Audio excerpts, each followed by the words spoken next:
Soggy Science here, number 22. Alrighty, big week. Well, really good news out of California and the East Coast. Looked like microbeads have been banned or are in the process of being banned in the state of New York. The New York Assembly, 108-0, voted to set up the law to ban microbeads. And the California Assembly has followed suit. Yay! Tune in to 5 Gyres to do more, see more, and to learn more. Well, British Virgin Islands, really incredible news, have created the biggest shark sanctuary in the world. Kendrick Pickering, the deputy premier, announced that this week, that they're protecting and creating a shark sanctuary around all the British Virgin Islands. Way to go, guys. So awesome! Well, waited on this one. Still don't have a lot of good information, but the Santa Maria has been found, as in Columbus's Santa Maria. You know, the Nina, the Pinta, and the Santa Maria. Apparently off the north coast of Haiti. Barry Clifford announced that. It sunk on Christmas Day, 1492. 1492, Columbus sailed the ocean blue. Interesting information. The Haitians are skeptical of it. Barry wants to excavate right away to preserve it. So I look forward to more information on that. Good find. Incredibly historically significant if it is the Santa Maria. So I'm excited to hear more about it. Who knew? Great find. Well, the Colorado River has finally reached the Sea of Cortez. We talked about that several weeks ago, that they were pulsing water enough to get it to do so.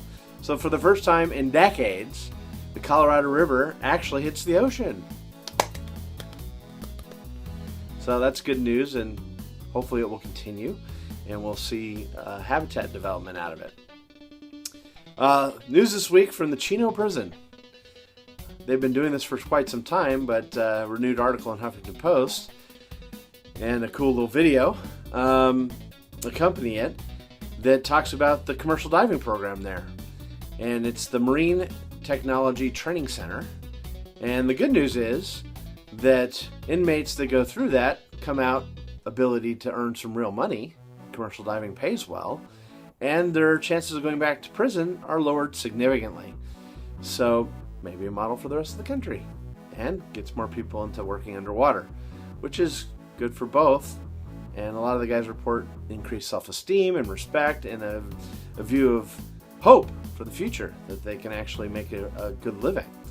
So good on you guys. Keep the hard work up, and maybe we'll end up doing a story up there one day. Good luck, guys. Deep sea may be the origin for shallow life. It's always been theorized that shallow life crept deeper, but recent finds from the National Museum of Natural History, Luxembourg, from Ben Thay, they found some fossils that are from the deep sea that are 180 million years old, that appear to predate some of their shallow cousins. So more evidence that the deep sea may be the origins of life or the development of life, or a very key habitat in the process. So super exciting news. Way to go, Ben. And I want to hear more about that one for sure. More reason we may need to do a better job protecting the deep sea. We know mining has begun, and some other things are going to impact the deep sea if we're not vigilant. So hopefully we'll have some good evidence and better understanding quickly. Christina Zanato, good friend of Soggy Science, has a great new video from the Bahamas photo shoot out time going on as we speak. And one of her favorite babies, her Caribbean reef sharks, made a beautiful piece of video. And check it out. It's awesome. And you can see the shark very used to her, and she actually gets the shark to come towards her multiple times. Super cool stuff. Way to go, Christina. It's more the reason you are the Grand Dame, the goddess of sharks, the queen. and much deserved member of the female Women's Diving Hall of Fame, along with several other good friends of Soggy Science. So keep up the good work, keep preserving your babies, and educating us all and inspiring us with incredible images like that. Well, on a not so good news front, the East Coast has experienced a greater increase of whale strikes by big ships, several in recent news, and just gives further evidence that we need to look at shipping lanes, not just from a noise standpoint that we've reported before, but also from a physical damage standpoint. Now there appears to be a lot more feeding going on closer to shore because the food sources are becoming more abundant, which is a good sign, perhaps. We're seeing the same thing here on the West Coast, that krill and small fish are aggregating in bigger and bigger groups right together in shallow waters and near coastal waters, which is going to bring big marine mammals into close contact with big ships. So shipping policy may have to be adjusted. We may have to look at shifting our shipping lanes too. Who knows? But hopefully they'll figure out more on that, and captains out there, start paying attention to the stuff in the water too, please. Hopefully we can avoid more continued strikes on our big whale friends. So, onward and upward. So, it is the start of swim season. We want to make sure that we prevent drownings wherever possible, so be smart out there, avoid alcohol use in swimming, and also just be aware that drowning doesn't always look like drowning. So, mostly they're going to be doing a lot of downward movements, and they may not be screaming or noise. If they're able to scream or noise, they're probably able to fight a little longer and aren't actually drowning. So get out there, get educated, get swim lessons for your kids, and if you're weak in swimming, lead by example. Get out there and learn to swim so we can enjoy the water, because we're all about the water, aren't we?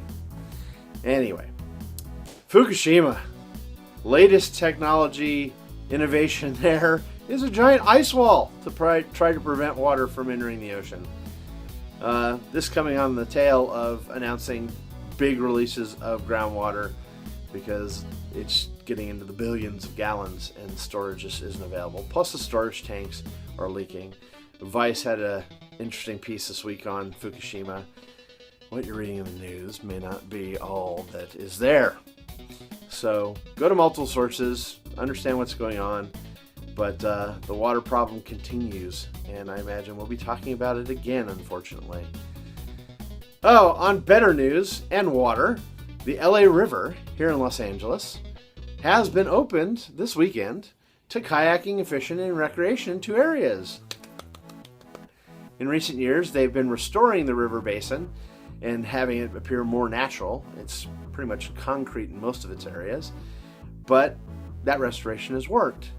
So the Friends of the LA River say that fish caught there should be safe. They've been tested, and that's good news. LA does have a river, in case you didn't know, and it tends to flow year-round, and it can flood. That's why it's surrounded by concrete in most places. But we're in a drought, so that's not the issue at the moment, although, as we know, El Nino is likely on its way, so it could be this winter. But if you're in the LA area, check it out. River walks, kayaking, fishing, if you're into that, could all be very interesting. And there are people looking for steelhead in the LA River. So there's all kinds of interesting news and development out there, and we can go enjoy it. So go check it out. Anyway, thank you for your suggestions and your comments. Continue following along, subscribe, and follow us on social media. And more importantly, get out there, get in the water, and get soggy.